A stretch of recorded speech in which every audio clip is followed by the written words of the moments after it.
Rukuk, Allahu Akbar. Kepala jangan terlalu mendongak seperti kuda jantan melihat kuda betina. Jangan terlalu menunduk seperti sapi ketemu rumput. Tapi datar. Andai diletakkan bejana mangkok di atas, maka tidak tumpah saking datarnya. Subhana rabbiyal azim wa bihamdih. Subhana rabbiyal azim wa bihamdih. Subhana rabbiyal azim wa bihamdih. Saudara kita yang dari Muhammadiyah ngambil riwayat yang enggak pakai wa bihamdih. Subhana rabbiyal azim. Subhana rabbiyal azim. Subhana rabbiyal azim. Enggak pakai wa bihamdih. Ada lagi bacaan rukuk, ada Subbuhun qudus rabbul malaikati war ruh. Ada lagi subhanakallahumma wa bihamdika asyhadu an la ilaha illa anta allahumma rabbighfirli. Ada saya tuliskan beberapa bacaan-bacaan rukuk. Sami Allah, beda bacaan ketika tulang sedang bungkuk dengan tulang sudah lurus. Ketika antara bengkok dengan lurus, Sami Allahu liman hamidah. Enggak pakai alif. Sami Allahu liman hamidah. Ini ada imam yang baca panjang. Sami Allahu liman hamidah. Ternyata nama istrinya Hamidah. Setelah tulang belakangnya lurus, Rabbana lakal hamdu mil'us samawati. 3 versi. Rabbana lakal hamdu mil'us samawati wa mil'ul ardi wa mil'u ma syi'ta min syai'im ba'du. Sedangkan mazhab Bali pakai riwayat yang pakai wa. Sami Allahu liman hamidah. Apa kata mubaligh di belakang? Itu yang pakai mikrofon di belakang tadi namanya mubaligh. Dari kata balagha yuballighu tablighan, mubaligh yang menyampaikan suara ke belakang. Sami Allahu liman hamidah. Rabbana walakal hamd. Kenapa di Arab Saudi pakai walakal hamd? Kenapa kita enggak pakai walakal hamd?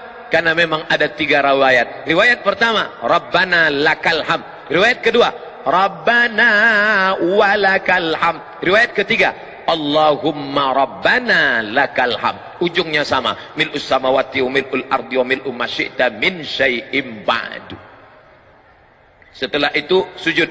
Ketika sujud, tangan tidak lagi diangkat, sujud saja. Ikhtilaf.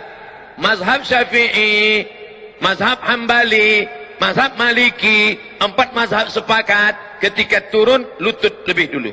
La yaburuku ahadukum kama yaburukul ibil. Jangan kalian rukuk sujud seperti menderum turunnya unta. Maka riwayat Hujr Ibnu Wa'il Ibnu Hujr dengan riwayat Abu Hurairah berbeda. Yang dikuatkan riwayat yang mengatakan lutut duluan turun. Allahu Akbar. Lutut dulu, setelah lutut baru tangan. Tapi dalam kitab sifat solat Nabi Syekh Albani, tangan lebih dulu, telapak tangan lebih dulu. Allahu Akbar. Habis itu baru lutut, baru kening. Hanya 2 mazhab saja. Mazhab jumhur mayoritas ulama, lutut dulu. Mazhab Syekh Nasruddin Albani dalam sifat salat Nabi, tangan dulu. Jangan buat mazhab ketiga, kening dulu. Enggak ada itu. Nah, lalu kemudian dia pun sujud. Allahu Akbar. Subhana rabbiyal a'la wa bihamdih. Subhana rabbiyal a'la wa bihamdih. Subhana rabbiyal a'la wa bihamdih. Allahu Akbar. Inilah yang banyak dilalaikan, dilupakan orang. Pada saat ini kita sedang meminta 8 permintaan kepada Allah. Rabbighfirli warhamni wajburni warfa'ni warzuqni wahdini wa'afini wa'fu anni. 8 proposal kepada Allah. Tapi banyak orang yang tidak ingat entah apa yang dia katakan kepada Allah. Rabbighfirli, please forgive me, oh my God. Warhamni, please bless me. Wajburni, warfa'ni, warzuqni, wahdini, wa'afini, wa'fu anni. Khusyukkan kepada Allah Subhanahu wa ta'ala. Kita sedang bersimpuh di hadapan Dia yang menciptakan presiden dan wali kota, yang menciptakan segala makhluk raja-raja. Kita bukan bersimpuh di hadapan penguasa, tapi di hadapan yang maha kuasa. Ya dzal jalali wal ikram, ya fa'alul lima yurid, ya man qada amran innama yaqulu lahu kun fayakun. Setelah itu sujud. Allahu Akbar. Subhan rabbiyal a'la wa bihamdih. Subhan rabbiyal a'la wa bihamdih. Subhan rabbiyal a'la wa bihamdih. Ketika akan bangkit bangun naik ke atas, maka dianjurkan jilsatul istirahah. Jangan langsung bangun, tapi duduk istirahat. Allah. Ini yang disebut duduk istirahat. Duduk istirahat. Baru bangkit ke atas. Duduk istirahat dulu. Setelah duduk istirahat, sunnah hukumnya. Barulah bangkit bangun ke atas. Ketika bangun ke atas, wa ya'tamidu ala rahatihi. Nabi bertumpu kepada telapak tangan. Ya'tamidu ala rahatihi, bertumpu kepada telapak tangan. Allah.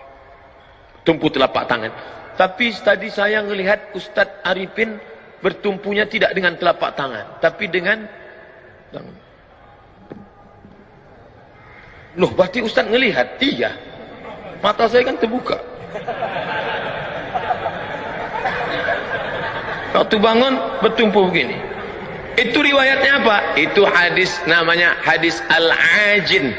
Ajana, membuat adonan tepung gandum.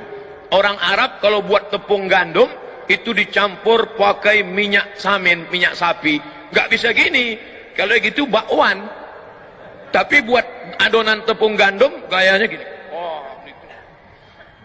Karena dia kental sekali. Maka ketika dalam hadis kal-ajin, bangun seperti orang yang buat adonan tepung gandum, maka bangunnya begini. Ikhtilaf. Yang satu mengatakan wa ya'tamidu ala rahatihi.